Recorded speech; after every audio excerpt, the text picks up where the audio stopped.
Hello प्यारे बच्चों, कैसे हैं आप सब। आपका एक बार फिर से स्वागत है हमारे एक और नए वीडियो में। तो आज हम पढ़ने वाले हैं वचन।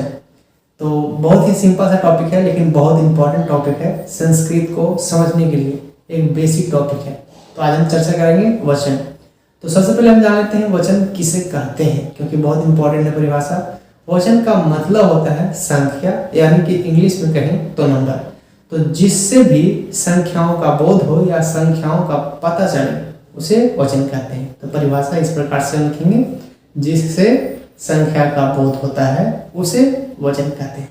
जैसे कि अगर एक कलम बोले तो एक संख्या का बोध होगा। अगर तुम दोनों की बात करें तो तुम दोनों, दो व्यक्ति का बात हो रहा है, मतलब दो संख्याएं हैं। अगर मैं कहूँ 5 लड़कियां, तो यहाँ 5 आ रहा है, संख्या का बोध हो रहा है।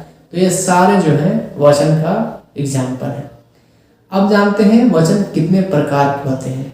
तो अगर जनरली देखा जाए तो हिंदी और इंग्लिश में दोनों में वचन जो है दो ही प्रकार के होते हैं। एक होता है एक वचन और दूसरा होता है बहुवचन। अगर इंग्लिश की बात करें तो सिंगुलर नंबर और प्लूरल नंबर। लेकिन संस्कृत जो है इसमें वचन 3 प्रकार के होते हैं। जी हाँ, 3 प्रकार के। पहला एक वचन, दूसरा द्विवचन और तीसरा होता है बहुवचन। तो इस प्रकार से संस्कृत में वचन 3 प्रकार के होते हैं। अब जान लेते हैं एक वचन किसे कहते हैं। जिससे एक संख्या यानी सिर्फ एक संख्या का बोध हो उसे एक वचन कहते हैं। जैसे कि एक कलम, राम, मोहन, मनन, मैं, तुम, वह इत्यादि। जिसमें सिर्फ एक संख्या का बोध हो उसे एक वचन कहते हैं। अब जानते हैं द्विवचन किसे कहा जाता है। तो बहुत ही सिंपल सा इसका परिभाषा है। द्विवचन, द्वि मतलब होता है दो। तो जिसमें दो संख्याओं का बोध हो उसे द्विवचन कहा जाता है। जैसे एग्जाम्पल की बात करें तो राम और श्याम 2 व्यक्ति हैं तो द्विवचन हो जाएंगे। तुम दोनों, अगर 2 व्यक्ति के बारे में बोल रहे हैं तुम दोनों, तो ये हो जाएंगे द्विवचन। हम दोनों द्विवचन का एग्जाम्पल है। 2 कलमें, 2 लड़कियां, 2 किताबें, ये सारे के सारे द्विवचन का एग्जाम्पल हो जाएगा। अब हम जान लेते हैं बहुवचन किसे कहते हैं। बहुवचन, इसके नाम में ही इसका अर्थ छुपा हुआ है। बहु मतलब होता है बहुत और वचन मतलब संख्या, यानी कि बहुत सारी संख्याओं का बोध हो उसे बहुवचन कहते हैं। तो इसका परिभाषा हम इस प्रकार से लिखेंगे कि जिससे 2 से अधिक संख्याओं का बोध हो, 2 से अधिक संख्याओं का बोध हो उसे बहुवचन कहते हैं। अब बात करते हैं 2 से अधिक कितने।